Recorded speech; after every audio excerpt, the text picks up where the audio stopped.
গাজীপুর ৫ আসনে দিনব্যাপী দাঁড়িপাল্লার গণসংযোগ উঠান বৈঠক পরিচালনা করেছে ১১ দলের নেতাকর্মীরা। এ সময় গণসংযোগ উঠান বৈঠকে প্রধান অতিথি হিসেবে উপস্থিত ছিলেন গাজীপুর ৫ আসনের জামায়াতে ইসলামী মনোনীত সংসদ সদস্য প্রার্থী খায়রুল হাসান। দিনব্যাপী গণসংযোগ শেষে উঠান বৈঠকে প্রধান অতিথি খায়রুল হাসান বলেন, ১১ দলীয় মনোনীত সংসদ সদস্য প্রার্থী যারা রয়েছেন এবং ১১ দলের যত নেতাকর্মী রয়েছেন তাদের একজনের বিরুদ্ধেও চাঁদাবাজির কোনো অভিযোগ নেই।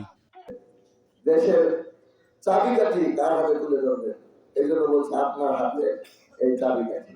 আপনি যদি সৎ মানুষ, ভালো মানুষের হাতে দেন তাহলে ভালোভাবে দেশ চলবে।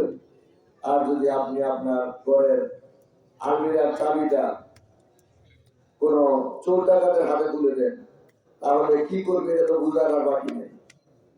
হ্যাঁ, যে আলমিরার ভিতরে টাকা আছে, পয়সা আছে, স্বর্ণ আছে, অলঙ্কার আছে, যদি আপনি চোর ডাকাতের হাতে তুলে দেন টাকা পয়সা কি থাকবে না নিয়ে যাবে?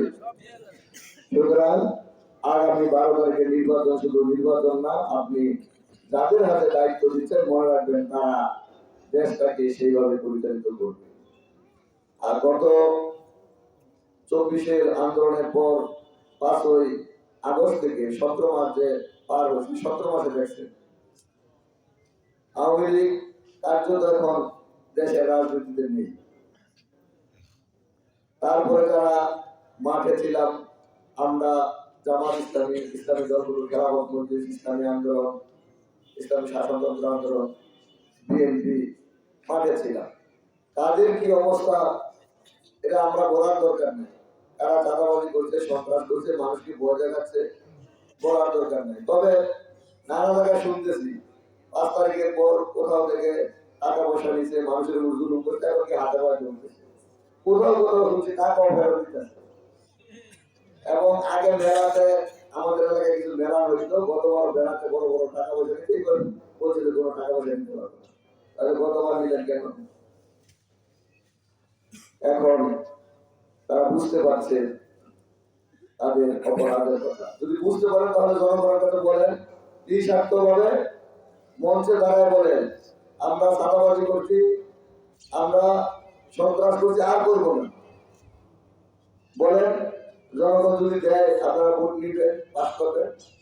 শুধু তাই না, এখনো ৫০-এর উপর যারা ঋণ খেলাপি তাদেরকে বিএনপির পক্ষ থেকে মনোনয়নপত্র দিচ্ছে। কতজন? ৫০-এর উপরে। তাহলে তারা সরকারের টাকা ঋণ খেলাপি করে আছে, এখনই আপনারা তাদেরকে নিয়ে দেশ চালাবেন। আমরা বলতে চাই যে ১১ দলীয় জোট, এই জোটের যারা শরিক দল এবং আমরা কোথাও এরকম প্রমাণ করতে পারবেন না সন্ত্রাসের সাথে, চাঁদের সাথে, চাঁদাবাজের সাথে, মাদকের সাথে জড়িত। আমরা বুকে হাত দিয়ে অন্তত বলতে পারি যে অপরাধের সাথে আমরা জড়িত নাই। ইনশাল্লাহ আমরা যদি দায়িত্বে আসি, আমরা যদি ক্ষমতায় আসি,